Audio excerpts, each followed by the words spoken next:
sobat hamster tersayang, kita sering berbicara tentang orang-orang sukses dan menguraikan berbagai strategi keuangan. Tetapi sebaiknya kita tidak mengabaikan situasi yang dialami banyak orang. Maksudku tentang terjerat hutang. Ketika kamu hampir tidak mampu membayar hutang kartu kreditmu, sulit untuk berpikir tentang investasi, bukan? Jadi hari ini, aku telah menyiapkan video yang dapat membantu banyak orang dalam situasi ini. Silakan ditonton. Jika kamu hari ini bangkrut, dan jika kamu memiliki hutang, katakanlah begitu. Apa langkah yang akan kamu lakukan? Dari terpuruk dalam hutang hingga menciptakan kehidupan yang bebas finansial. Aku merasa bersemangat tentang ini. Baik, pertama, aku akan mundur sejenak. Dan sebelum melihat hutangku, aku akan berpikir di mana aku ingin berada dalam 12 bulan ke depan. Setelah 12 bulan, 3 tahun ke depan, 5 tahun. Di bawah visi itu, aku menuliskan mengapa. Mengapa aku ingin mencapai visi ini. Jadi, jika aku tenggelam dalam hutang, dan aku tahu aku ingin bebas dari hutang, aku ingin ada di rumah sendiri. Aku tidak ingin rumah itu hanya karena duduk di pantai itu bagus. Aku ingin rumah itu mungkin karena kami tidak pernah menjadi pemilik rumah. Mungkin aku adalah pemilik rumah pertama dalam keluargaku. Aku merasakan pertanyaan mengapa yang cukup dalam. Ketika semua menjadi sulit, ketika aku merasa ingin menyerah, itu akan membuatku menangis dan membuatku terus maju. Wow, bagaimana kita beralih dari tips keuangan ke kursus psikologi begitu cepat? Tetapi sungguh, aku pikir ini adalah pendekatan yang sangat bijaksana. Aku mengerti bahwa ketika hutang menjadi perhatian utama, sulit untuk merencanakan jangka panjang. Tetapi percayalah, layak untuk belajar bagaimana melakukannya. Karena ini akan memberi kamu lebih banyak motivasi untuk melunasi hutang-hutang itu. Aku harap semuanya berjalan dengan baik untukmu. Tetapi jika kamu mengenal seseorang yang berada dalam situasi ini, bagikan video ini kepada mereka. Membantu satu sama lain adalah intinya. Sampai jumpa di episode berikutnya, sobat. Dan ingat, hamster adalah kekuatan, satu untuk semua dan semua untuk satu. Sampai jumpa. And all for one. Bye.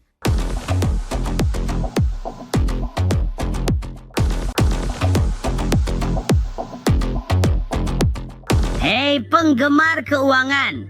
Kita semua ingin memiliki kemampuan untuk melakukan pembelian besar, bukan? Tapi untuk mencapai itu, kamu perlu menguasai semua alat keuangan, termasuk pengeluaran. Tentu, ini adalah pilihan pribadi, tapi aku tetap memilih beberapa video ahli untukmu di mana mereka berbagi pemikiran mereka tentang pembelian. Lebih banyak informasi, keputusan yang lebih baik. Jadi tetaplah waspada.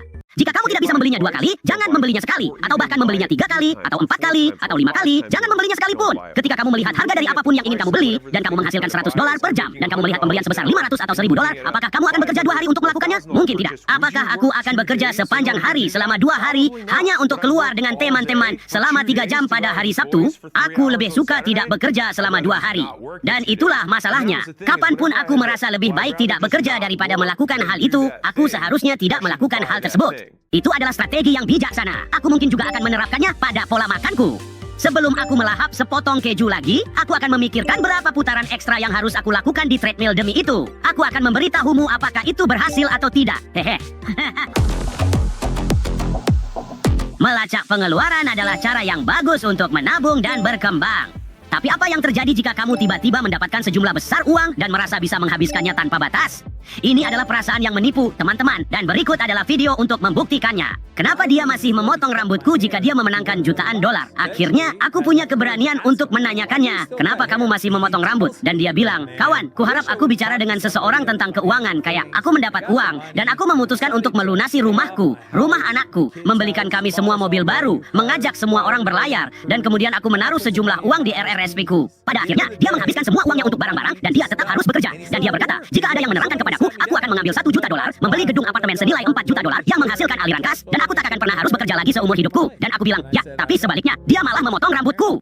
Sebuah cerita yang agak sedih, namun sangat mencerahkan. Jika kamu berhasil mengumpulkan sejumlah uang, jangan terburu-buru untuk menghamburkannya pada barang-barang mewah. Lebih bijak untuk berinvestasi pada aset yang akan menghasilkan keuntungan. Meskipun begitu, kita tetap membutuhkan penata rambut, karena buluku tidak bisa rapi sendiri.